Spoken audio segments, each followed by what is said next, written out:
आदेश आदेश। जय श्री महाकाल। मैं योगी विक्रांत नाथौघड़ अपने YouTube चैनल भैरव कापालिक तंत्र में आप सभी का स्वागत करता हूं। श्रीनाथ जी, गुरु जी, पीर जी को आदेश, सभी सिद्धों को आदेश, सभी गुरुओं को आदेश, सभी गुरु पीरों को आदेश। साधक और साधिकाओं, आज मैं आप लोगों को चंड और प्रचंड की साधना देने जा रहा हूं। शिव के ये अमुक गण माने गए हैं, शिव के सेवक माने गए हैं और मात्र इनकी जो साधना है 3 रात्रि की है और 3 रात्रि में आपको इस साधना को, इस मंत्र को सिद्ध कर लेना है। और धरती का चाहे कैसा भी कार्य हो, बस आप सिद्ध कर लो इस मंत्र को और कोई भी कार्य आप कराओ। ये आपकी मन की गति से चलते हैं, जैसे कृत्याएं चलती हैं। कृत्याओं का कोई आकार नहीं होता है, वैसे ये आपकी मन की गति से चलते हैं और ये शिव के गुण हैं। तो इस साधना को करने में कोई ज्यादा ढोक धतूरा करने की जरूरत नहीं है। आपको अपने घर के मंदिर पर या किसी भी देवालय पर जाना है और इस साधना को एकादशी से करनी है। एकादशी या 13 या अमावस्या से इस साधना को आपको उठाना है। चंड प्रचंड वीर की शिव जी का मंदिर का ऐसा चुनाव करिए कि जहां शिव परिवार स्थापित हो। हमारा कहने का मतलब है शिव जी, माता गौरी, भगवान गणेश, कार्तिकेय, शिव परिवार वहां पर एकत्रित हो। अब आपको इस साधना को रात्रि में करना है 11 बजे। अगर शिव परिवार नहीं है, आपके घर पर शिव जी का शिवलिंग है, उसके सामने भी बैठकर आपको इस साधना को करना है। सर्वप्रथम आपको क्या करना है कि एकादशी से या 13 से या तो अमावस्या से इस साधना को उठाना है। इसके बाद आपको लाल कपड़े या भगवा कपड़े में बैठना है। इसमें दिशा जो रहेगी आपकी पूर्व रहेगी। इसमें जो आपका दीपक रहेगा वह घी का रहेगा, खड़ी बाती का। अब आपको महादेव से ऐसे विनती करनी है कि हे महादेव, हे देवादिदेव महादेव, मैं चंड और प्रचंड की साधना करने जा रहा हूं या करने जा रही हूं, मुझे आपको इसमें सफलता देनी है। इसमें भोग क्या देना है आपको? सर्वप्रथम महादेव को स्नान कराना है, महादेव की पंचोचार पूजा करनी है। पंचोचार पूजा सूक्ष्म पूजा होती है। इसके बाद महादेव से आशीर्वाद लेकर चंड और प्रचंड को 1 नारियल, 3 सफेद पेड़े का आपको भोग देना है और इसकी 3 दिन में आपको 11,000 या 21,000 की संख्या में जाप करके इस मंत्र को सिद्ध कर लेना है।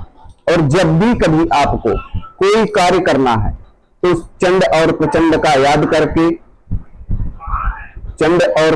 याद करके आपको अपना कार्य बोल देना है और वह आपके कार्य में लग जाएंगे।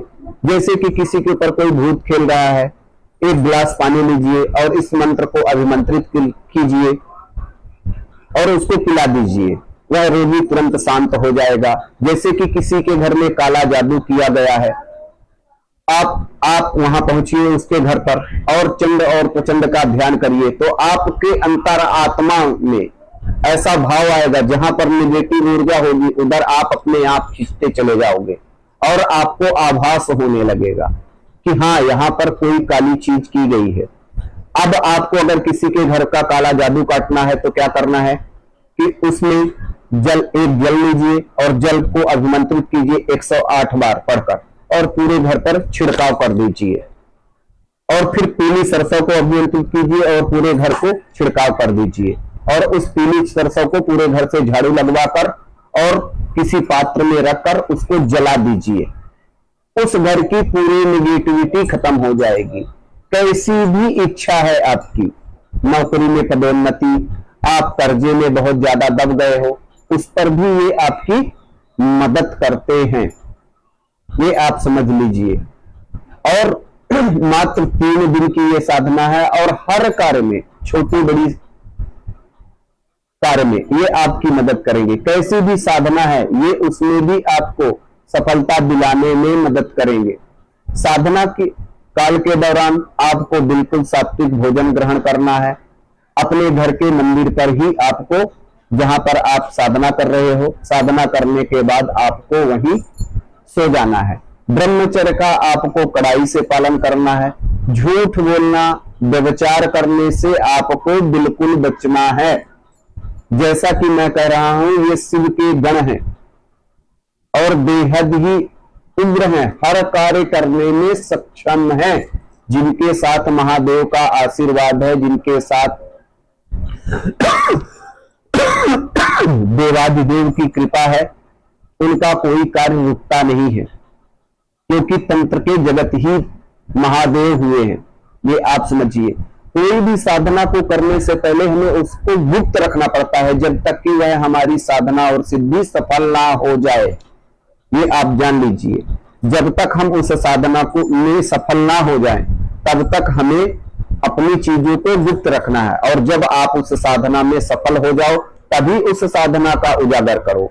साधना कभी करने से पहले अपने गुरु, अपनी कुलदेवी, अपने पितृ देवता का आशीर्वाद लेना अति आवश्यक होता है। ये आप समझ लो, तभी हमको उस साधना में सफलता मिलती है। जब आपका 3 दिन पूरा हो जाए, तब आपको 108 की संख्या में हवन कर देना है, और महादेव को, आपको महादेव को तीसरे दिन 1 नारियल अर्पण कर देना है। और उसके बाद आपको जब भी अपना कार्य कराना है तो 108 बार पढ़िए और चंड और प्रचंड को याद करिए। वह मानसिक रूप में आपके सामने हाजिर हो जाएंगे। ये आप समझ लीजिए। और कोई भी कार्य आप अपना बोलिए, आपका हर कार्य चंड और प्रचंड करके देंगे। ये आप जान लीजिए। कैसा भी कार्य है, वह आपके हर कार्य में आपकी मदद करेंगे। ये आप जान लीजिए। और तो आप लोग ये चंड और प्रचंड की साधना करिए। और दूसरी सबसे बड़ी बात कि साधना काल के दौरान आपको कोई गलती नहीं करनी है। मेरा कहने का मतलब है झूठ बिल्कुल नहीं बोलना है। और अपने साधना के प्रति जब भी आप खाली वक्त में रहो तो इसके मंत्रों का जाप आप 3 दिन तक करते रहो अपने मन में। मुख आपका जूठा ना हो। बहुत सारे लोग कहेंगे कि मन में जाप, मानसिक जाप, करमाला उसे कहा जाता है। करमाला आपके मन में इसकी चलती रहनी चाहिए। वह आपके दिल दिमाग में छप जाए, तभी यह आपकी हर कार्य में मदद करेंगे। तो आप लोग ये साधना चंड और प्रचंड की करिए। और मेरे YouTube चैनल को आप लोग लाइक करिए, सब्सक्राइब करिए, शेयर करिए और अपना प्यार देते रहिए। आदेश आदेश। जय श्री महाकाल, जय श्री सद्गुरुदेव भगवान।